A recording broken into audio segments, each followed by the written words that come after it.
چھٹی صدی عیسوی اسلامی ہند کی تاریخ میں خاص اہمیت رکھتی ہے۔ اس صدی میں عالم اسلام تاتاری حملوں کی وجہ سے تاراج ہو رہا تھا۔ ملک کے ملک جو کبھی آباد تھے ویران ہو رہے تھے، جو شہر علم و تہذیب کے علمبردار اور مدارس و خانقاہ سے گلزار تھے، کھنڈرات میں تبدیل ہو رہے تھے۔ بڑے بڑے آباد شہروں سے بہاریں اور رونقیں رخصت ہو رہی تھیں، لیکن ہندوستان ان حملوں سے محفوظ تھا۔ تاتاریوں کے قدم ہندوستان کی طرف بڑھتے تھے تو الٹے قدموں واپس کر دیے جاتے تھے۔ ہندوستان میں ان کے مقابلے کے لیے زبردست مسلم طاقت موجود تھی، جو یہاں پر علاء الدین خلجی کی شکل میں حکومت کر رہی تھی۔ اس صدی میں تزکیہ نفس اور اصلاح دل کا ایسا سرچشمہ پھوٹا جس سے سارا ہندوستان سیراب ہوا۔ کفر کا زور ٹوٹا، ظلمت کافور ہوئی، معرفت الہی کی کرنیں جلوگر ہوئیں۔ ان ساری فیوز و برکات کا سرچشمہ سلطان المشائخ حضرت خواجہ نظام الدین اولیاء رحمۃ اللہ علیہ کی ذات تھی، جو سلسلے چشتیہ کے اکابر شیوخ میں سے تھے۔ خواجہ نظام الدین صاحب کی ولادت سن 636 ہجری میں بدایوں میں ہوئی۔ آپ بچپن میں یتیم ہو گئے تھے۔ آپ کی دینی و اخلاقی تربیت والدہ کی گود سے ہی شروع ہو گئی تھی۔ ابتدائی تعلیم کم عمری میں اپنے شہر بدایوں میں حاصل کی، پھر 16 سال کی عمر میں بدایوں سے دہلی آ گئے۔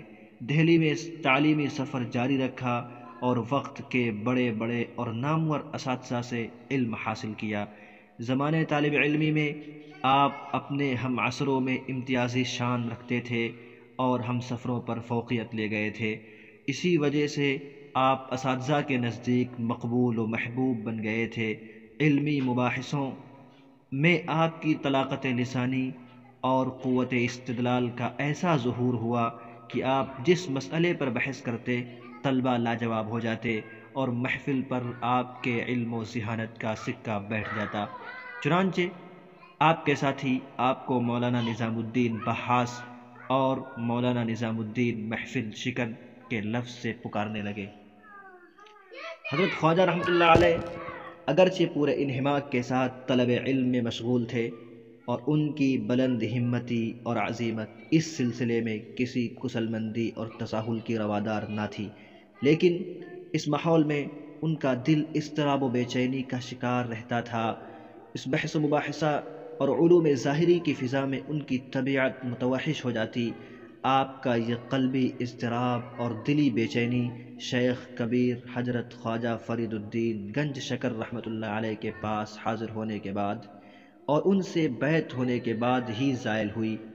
آپ کا رجحان تزکیہ و تصوف اور انجذاب اللہ کی طرف تھا، جس کے حصول اور تکمیل کے بعد آپ کو سکون حاصل ہوا اور وحشت جاتی رہی۔ تعلیم و تعلم کا طویل سلسلہ آپ کے قلب حساس اور روح بیدار پر بار تھا۔ گویا زبان حال کہہ رہی تھی، میری نظر میں ہے تمام میرے گزشتہ شب و روز، میری نظر میں ہے تمام میرے گزشتہ شب و روز، مجھ کو خبر نہ تھی کہ ہے علم نخیل بے رطب۔ شیخ کبیر رحمۃ اللہ علیہ نے اپنی خصوصی عنایت اور توجہ کی وجہ سے تربیت کے ساتھ ساتھ آپ کو کچھ کتابیں بنفس نفیس پڑھائیں۔ آپ شیخ کبیر رحمۃ اللہ علیہ کی جانب سے ایک فیصلہ کن آزمائش سے دوچار ہوئے، جس میں کامیاب ہونے کے بعد آپ پر نوازشوں کی بارشیں شروع ہو گئیں۔ شیخ کبیر رحمۃ اللہ علیہ نے خلافت دینے کے بعد آپ کو رخصت کیا۔ شیخ کبیر خواجہ فرید الدین گنج شکر رحمۃ اللہ علیہ کا آپ کو خلافت عطا کرنا اور آپ کی رفعت شان اور ولی کامل ہونے کی دلیل تھی، جیسا کہ شیخ جمال الدین نے کہا ہے، خدائے جہاں را ہزاراں سپاس کہ گوہر سپردہ بگوہر شناس۔ خواجہ نظام الدین رحمۃ اللہ علیہ اپنے مرشد و مربی سے رخصت ہو کر ہندوستان کی تسخیر روحانی اور خلق خدا کی ارشاد و تربیت اور تبلیغ و ہدایت کی عظیم و مقدس مہم پر روانہ ہوئے۔ یہ ایک فقیر بے نوا تھا جو ہندوستان بلکہ 7ویں صدی ہجری کے عالم اسلام کی سب سے مستحکم اسلامی سلطنت کے دارالسلطنت کو جا رہا تھا۔ آپ نے غیاث پور میں قیام اختیار فرمایا غیاث پور کے قیام کے دوران خلق خدا اور طالبین کا رجوع شروع ہوا اور فتوحات کا دروازہ کھل گیا، اور وہ رجوع عام شروع ہوا کہ اس کے سامنے سلاطین دہلی کے درباروں کی عظمت ماند پڑ گئی۔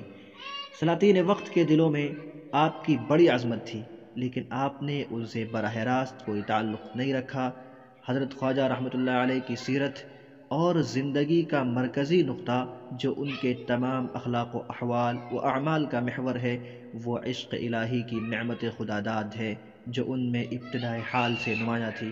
محبت کی یہ چنگاری جو ازل سے ان کی فطرت میں ودیعت تھی، شیخ کبیر کی صحبت اور طریق چشتیہ کی نسبت سے شعلۂ جاں سوز بن گئی تھی، اور اس نے مدت العمر ان کو اور نصف صدی سے زائد دہلی اور اس کے ماحول کو گرم اور منور رکھا، اور اس کی وجہ سے صدیوں تک ہندوستان کی فضا عشق الہی کی حرارت سے گرم اور گداز رہی۔ ان کے تمام حالات و اشغال، گفتگو اور مجالس، اشعار اور ان کے انتخاب واقعات اور ان کی تفصیل، غرض ہر چیز سے باطن اور اسی عشق کا اظہار ہوتا ہے۔ اسی حرارت عشق اور سرور و مستی کا نتیجہ تھا کہ پیرانہ سالی میں برابر روزہ رکھتے، تقلیل غذا، طویل شب بیداری اور سخت مجاہدات کے باوجود ضعف اور ناقتی ظاہر نہ ہوتی تھی۔ 80 سال سے عمر مبارک متجاوز ہونے کے باوجود چہرے پر وہی سرخی اور نشاط و انبساط کی وہی کیفیت پائی جاتی تھی جو جوانی میں رہی ہوگی، بلکہ اس میں روز افزوں اضافہ تھا۔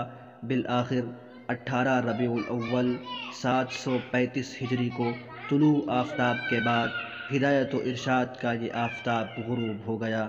نماز جنازہ شیخ الاسلام رکن الدین نے پڑھائی اور جسد کو باہر میدان میں دفن کیا گیا۔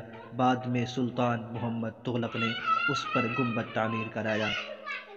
یہ پوری تحریر خاص طور سے تاریخ دعوت و عزیمت کے صفحہ 44 تا صفحہ 102 سے اخذ کی گئی ہے اور اپنی طرف سے کچھ موادات بڑھائے گئے ہیں۔